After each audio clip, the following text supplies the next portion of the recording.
শবে বরাতের জন্য নারীদের স্পেশাল আমল কি? নারীদের স্পেশাল আমল তো হালুয়া বানানো, স্পেশাল আমল মানে স্পেশাল কাজ। কারণ শবে বরাতকে কেন্দ্র করে হালুয়া টালুয়া বানানো হতো, হালুয়া রুটি, গোস্ত রুটি এগুলা বিতরণ করা হতো। এগুলো এখন যদিও উঠে গেছে, কালচারাল বিষয় এগুলো উঠে যাওয়াতে যে নারীরা সব নেকামল শুরু করে দিচ্ছে তাও হয় নাই, সেটা যেমন বাস্তবতা। আবার ঠিক একইভাবে কোরআন সুন্নাহ বলেনি এমন কিছু কোরআন সুন্নাহর আমল মনে করে এস্টাবলিশ করা, বেদাতকে জিয়ে রাখা, এর ভিতরেও ইমানদারের কল্যাণ নেই, সেটা আমাদেরকে মাথায় রাখতে হবে।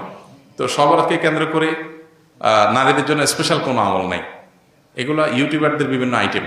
প্রশ্ন ইউটিউবাররাই ধরাইছে কিনা কি জানে, যে থাম্বনেল দিবে শবে বরাত মূলায় মা বোনরা এই আমল ছাড়বেন না, হ্যাঁ, এরকম একটা ডাহা মিথ্যা কথা লিখে থাম্বনেল দিয়ে দিবেন, মহিলারা সব ক্লিক করবে, হিট হবে, মানুষ বেশি দেখবে, আপনি প্রশ্ন ধরাই দিলেন।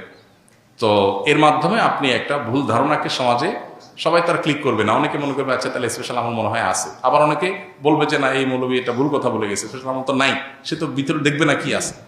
তো এই জন্য ইউটিউবার ভাইরা আল্লাহকে ভয় করা উচিত। সামান্য ভিউয়ের জন্য মিথ্যা কথা, 2 নাম্বারই করা, হ্যাঁ, এবং চালাকি করা, এগুলো অনুচিত কাজ।